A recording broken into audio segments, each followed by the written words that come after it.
साथियों, मैं स्वागत करता हूं आप सभी का मेरे अपने YouTube चैनल जयनित पर। कल हमने बात करी थी अधिगम और अभिप्रेरणा के बारे में और अधिगम के मनोवैज्ञानिक सिद्धांतों के बारे में जाना था। आज हम अभिप्रेरणा के बारे में विस्तार से बात करेंगे।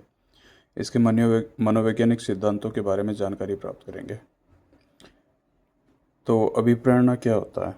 जैसा कि कल मैंने बताया था, अभिप्रेरणा मोटिवेशन होता है जो किसी कार्य को शुरू करने के लिए, उसको गति प्रदान करने के लिए और उसको अंतिम लक्ष्य तक पहुंचाने के लिए ज़रूरी होता है।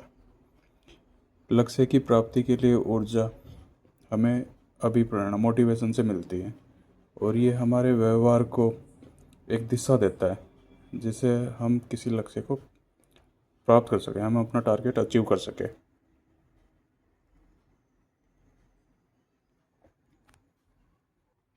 अगर हम बात करें अभिप्रेरणा के मनोवैज्ञानिक सिद्धांतों की, तो इसमें 3 मुख्य मनोवैज्ञानिक सिद्धांत आते हैं, जिसमें पहला होता है आवश्यकताओं का सिद्धांत।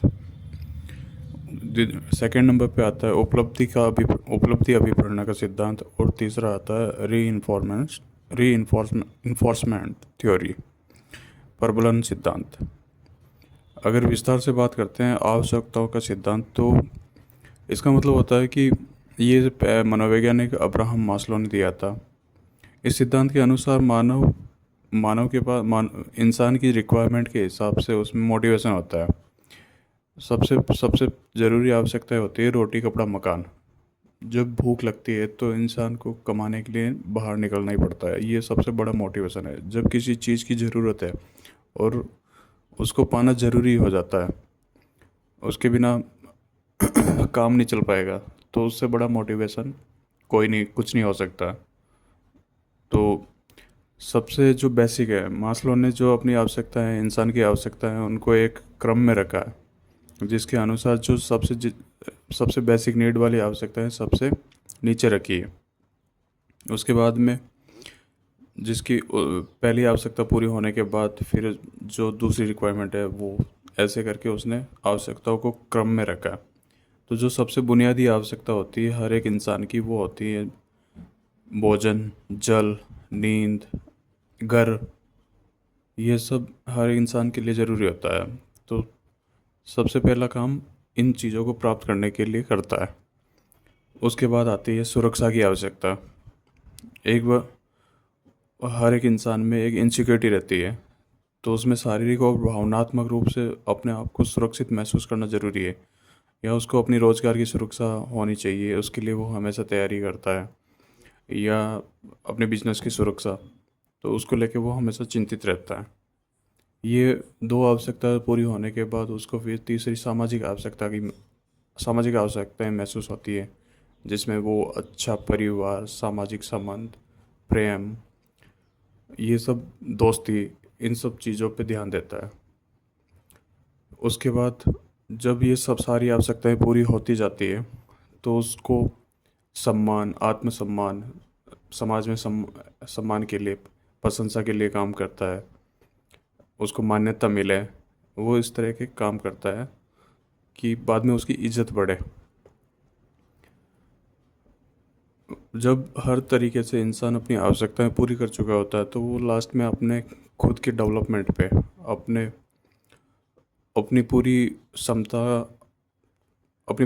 अपने आप को डेवलप करने में लगाता है, अपने व्यक्तिगत विकास करने में लगाता है, अपने प्रोफेशन का विकास करने में लगाता है। तो ये अभिप्रेरणा का आवश्यकता का सिद्धांत होता है, जो बहुत ही बेसिक सिद्धांत है और बहुत ही महत्वपूर्ण सिद्धांत है। मोटिवेशन के लिए जिस बंदे को जितनी ज़्यादा आवश्यकता किसी चीज़ की महसूस होगी, वो उतना ही उस चीज़ को लेके मोटिवेटेड रहेगा। जैसे कोई अपनी हेल्थ को लेके बहुत मोटिवेटेड है, कॉन्शियस है, तो वो हमेशा वर्कआउट करेगा, योगा करेगा। और कोई पैसों को लेके ज़्यादा मोटिवेटेड है, तो वो हर समय, हर बार पैसों के बारे में सोचेगा और किसी न किसी तरीके से अपने आप को मोटिवेटेड रख के उस लक्ष्य को प्राप्त करेगा। तो सबसे पहला सिद्धांत ये होता है कि जो भी आपको चीज़ प्राप्त करनी है, जो भी, तो उसकी आपको बहुत ज़्यादा आवश्यकता, बहुत ज़्यादा नीड फील होनी चाहिए। अगर आप उसके बिना भी, आपके दिमाग में कहीं ना कहीं, आपके माइंड में ये है कि उसके बिना भी काम चल जाएगा, तो फिर आपका मोटिवेशन अधूरा, तो कहीं ना कहीं उसमें लैक रहेगा और वो चीज़ें मुश्किल हो जाएगी। अभिप्रेरणा मोटिवेशन के दूसरे मनोवैज्ञानिक सिद्धांत की अगर हम बात करें तो ये है उपलब्धि प्रेरणा सिद्धांत, यानी अचीवमेंट मोटिवेशन थ्योरी। ये सिद्धांत मनोवैज्ञानिक डेविड मैकलेलैंड ने दिया था। इसमें वो कहते हैं कि हर एक इंसान में उसको मोटिवेट करने के लिए 3 कारक होते हैं: उपलब्धि, शक्ति और संबंधता। उपलब्धि का मतलब होता है कि हर एक इंसान की इच्छा होती है कि वो जीवन में, अपनी ज़िंदगी में ये चीज़ें प्राप्त करे।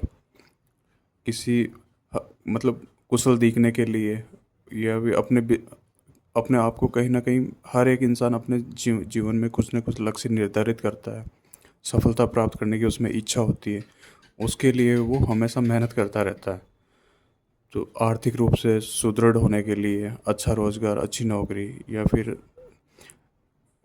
इन सब चीज़ों के लिए इंसान की एक अपनी उपलब्धि, अचीवमेंट प्राप्त करने की एक इच्छा होती है, तो वो इनके लिए काम करता है। तो उसमें मोटिवेशन का ये प्रमुख वो प्रमुख प्रेरक तत्व रहता है।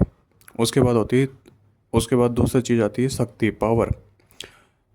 बहुत सारे इंसानों की इच्छा होती है कि वो सबसे पावरफुल दिखे समाज में, घर परिवार में, जहाँ वो काम कर रहे हैं वहाँ पे वो अपना प्रभाव डाल सके, हर कोई उनकी बात सुने, जब वो बोले तो उन पे कोई ध्यान दे, वो खुद आगे आके नेतृत्व करे, लीडरशिप करे और दूसरों को प्रेरित करे। उसकी ये इच्छाएं उसमें मोटिवेशन पैदा करती है। और तीसरी होती है संबंधता, क्योंकि इंसान एक सामाजिक प्राणी है, तो वो समाज में रहता है। तो कुछ इंसानों में अपने आप को पॉपुलर करने के लिए तो वो ज़्यादा संबंध बनाते हैं, ज़्यादा दोस्त बनाते हैं, समाज में उठ बैठ ये ज़्यादा रखना पसंद करते हैं, ताकि क्योंकि उनकी पहचान बनी रहे, पहचान बढ़ी रहे। तो ये संबंधता के अंदर आता है। तो ये 3 कारक होते हैं: उपलब्धि मतलब किसी लक्ष्य को प्राप्त करने की इच्छा, अपना पावर, अपना दबदबा बढ़ाना, या फिर अपने आप को सामाजिक लेवल में पॉपुलर बनाना, जान पहचान बढ़ाना, समाज में एक्टिव रहना। ये सब चीज़ें होती है जो उसको मोटिवेट करती है। तो ये सिद्धांत बताता है कि प्रत्येक व्यक्ति की प्रेरणा इन आवश्यकताओं का अलग अलग संयोजन होता है। ये जो 3 आवश्यकताएं हमने बात करी थी, उपलब्धि, शक्ति और संबंधता, इनका अलग अलग संयोजन मतलब अलग अलग थोड़ा थोड़ा, किसी में कोई ज़्यादा हो सकती है। कोई व्यक्ति अपने अचीवमेंट को लेकर ज़्यादा केयरफुल है, तो वो अपना पूरा ध्यान अपने लक्ष्य पे देगा। लेकिन कोई व्यक्ति अचीवमेंट को लेके इतना नहीं है, लेकिन उसको अपना पावर बढ़ाना है, तो वो उस तरीके से व्यवहार करेगा। तो हर एक इंसान का व्यवहार इन चीज़ों से कंट्रोल होता है। कोई व्यक्ति समाज में उठना बैठना पसंद करेगा, उसको सामाजिक संबंधता वाला आवश्यकता ज़्यादा महसूस होती है, तो वो 2 चीज़ें ऊपर वाली कम हो सकती है और तीसरी चीज़ उसमें ज़्यादा हो सकती है। तो इस प्रकार से ये मोटिवेशन उसके व्यवहार को नियंत्रित करता है। अभिप्रेरणा मोटिवेशन का जो तीसरा मनोवैज्ञानिक सिद्धांत है वो है प्रबलन का सिद्धांत, री इन्फोर्मेंस थ्योरी। इससे तात्पर्य होता है कि किसी भी काम को करने के बाद में मिलने वाला इनाम या दंड, अगर किसी ने अच्छा काम किया तो उसके बाद उसको जो पुरस्कार मिलता है, तो वो उस काम को दोबारा करने के लिए इंसान मोटिवेटेड रहता है। अगर वैसे ही कोई बुरा काम किया तो उसके बाद जो दंड मिलेगा, तो वो फिर काम वापस रिपीट नहीं करेगा, या फिर दूसरे लोग उसको नहीं करेंगे। तो प्रबलन का सिद्धांत ज़्यादातर स्कूलों में, शिक्षा में और इन सब चीज़ों में दो काम में लिया जाता है, जहाँ पे जो विद्यार्थी अव्वल आता है, फर्स्ट आता है, या फिर खेल जगत में जो खिलाड़ी टॉप करता है, उसको इनाम दिया जाता है, प्रोत्साहित किया जाता है, ताकि वो दोबारा अपनी परफॉर्मेंस अच्छी रिपीट कर सके और वो मोटिवेटेड रहे। तो ये मोटिवेशन का प्रबलन का सिद्धांत था, जिसके हिसाब से पुरस्कार और दंड का थ्योरी काम करता है।